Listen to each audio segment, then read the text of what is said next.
Okay, I've been needing to do this for a little while here. Started off a bit of a squabble not too long ago regarding why Gene Coon left Star Trek late in the second season. And the usual line is, "Oh, Gene Roddenberry thought it was getting too jokey and had a fight with Gene Coon and he left." It's like, okay. It's a nice, simple, pat answer and doesn't even come close to addressing the whole thing. It's like they had a disagreement over the tone of the way the show was going. There's like 3 comedy episodes in a while, and they kind of locked horns over the tone of Bread and Circuses, which, besides the overtly Christian overtones to it, which I'm sure irritated Roddenberry to a certain, because Roddenberry was not a brave atheist, but he did have a problem with organized religion. And also, it was pretty much a satire on television. On television at the time. But that doesn't come close to even really. Remember, nothing happens in a vacuum, especially in life, and certainly not in television. Now, and no, Roddenberry did not want to lose Gene Coon. Because any argument, because, may have argued about the way the tone was going, but it's like Gene Coon was a professional, a very seasoned professional. His writing credits certainly extend beyond Roddenberry's even. In fact, they even crossed paths with him. Gene Coon wrote Have Gun Will Travel. He wrote Wagon Train, and he wrote an early episode of Dragnet, so he probably interacted with Roddenberry while Roddenberry was still the LAPD as a liaison for the Hollywood. So there's a lot there going on. And yeah, I think all things being equal, if Gene says, let's tone back the jokiness a bit, Gene Coon is like, that's fine. Because let's take a look here of what Gene Coon wrote for his scripts for Star Trek. Now, let's get down here. I'm going through his Wikipedia here.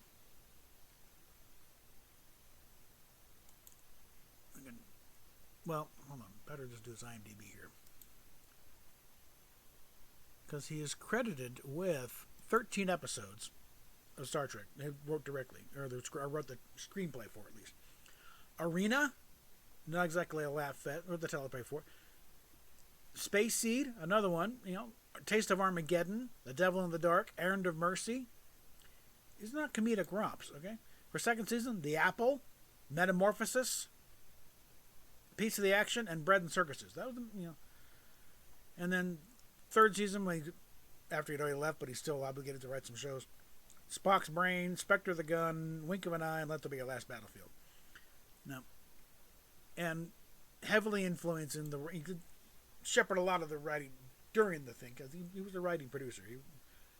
What he didn't write, he would do some uncredited rewrites, or just coax, like David Gerald with Trouble with Tribbles. So Roddenberry overall had no problem with humor, okay? He actually, I think, encouragement for Piece of the Action was to punch it up, because it was a much darker story originally. And he handed it to Coon and Gene Coon and said, hey, let's go satire on this one. Now I think maybe, I think apparently with Bread and Circuses, okay, let's dial it back a bit. But, again, nothing happens in a vacuum. In Gene Coon's personal life, he reconnected with his childhood sweetheart. And in 1968, divorced his wife at the time to connect up back with her. And this first wife died of cancer a year later. Refused to see him in the hospital. In fact, she just, totally cut him off. This really affected him. He was heartbroken. He was devastated by this whole thing, and he kind of felt guilty about it. It's like the kind of thing, if he had stayed with her, maybe she wouldn't have died, type of thing. Again, the mind doesn't work logically in these situations here. And also, he was a chain smoker. So when he, was diagnosed with cancer in 1973. In fact, he died within about a week of being diagnosed, so how long he was avoiding the doctor until then. So he was probably feeling kind of poorly, even as early as 1968. So he's feeling that crap. The pressures of doing this show are getting nuts. His personal life is an upheaval all of a sudden here. And then, of course, you got the machinations of Bill Shatner and Leonard Nimoy and D. Kelly rearranging the lines on the script on set, so delaying production more, making him his job harder because he's the line producer. That kind of thing. It's like at the point, it's like all it takes is Roddenberry saying, "Can we dial back the jokes?" Fine, fuck you, I'm out of here. And hand it over to John Meredith Lucas, who had some producing credit, so he produced the last bit of the second season.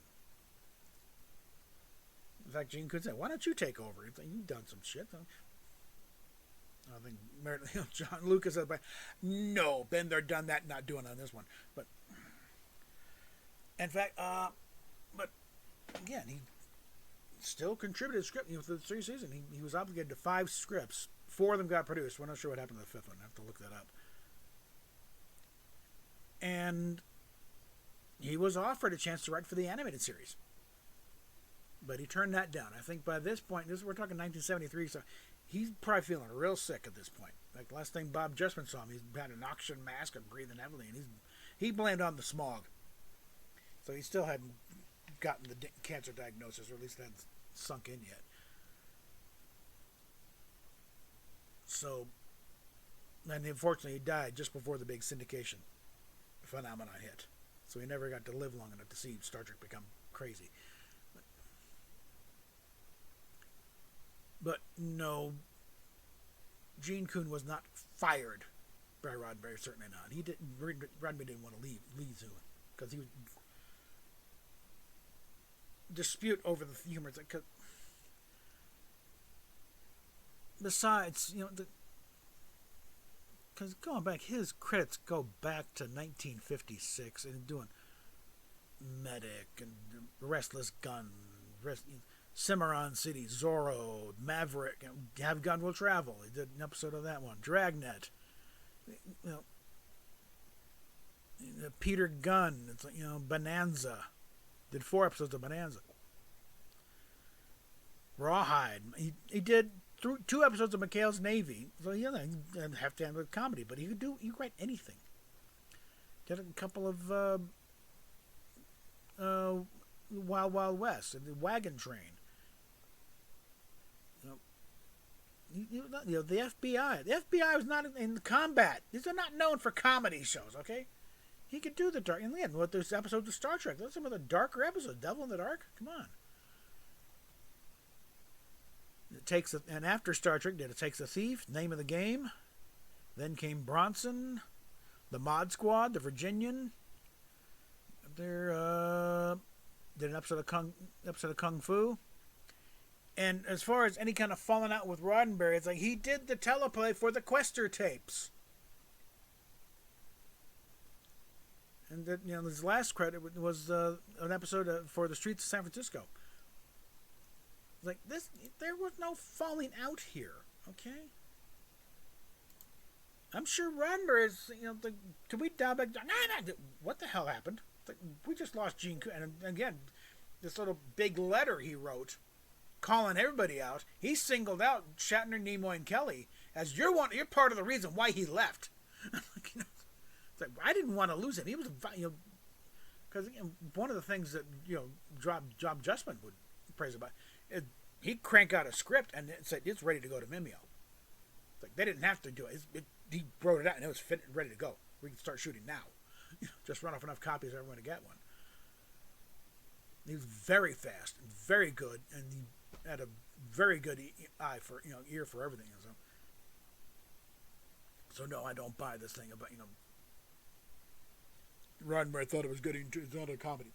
That was, if that has any foundation in actuality, it was probably the line that Roddenberry gave to Fred Freiberger when he's bringing him on, and Fred said, "Well, what happened to the last guy?" And Roddenberry had a habit of whatever would get him out of a awkward discussion quicker. And if a quick little subtle lie did it better than a big long exploration of the actual truth, he'd go with the lie. It's what made him a good producer in Hollywood. quickly now go with that. Same thing with the animated series. It's like rather than say that well because it's tied up with litigation between Filmation and us and we don't quite have it's like I don't like it anymore. No, move on.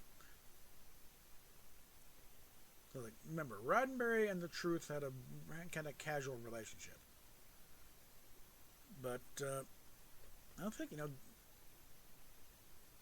I'm thinking with why Gene Coon turned down an opportunity to write for the animated series. I'm guessing he was probably pretty sick by that point.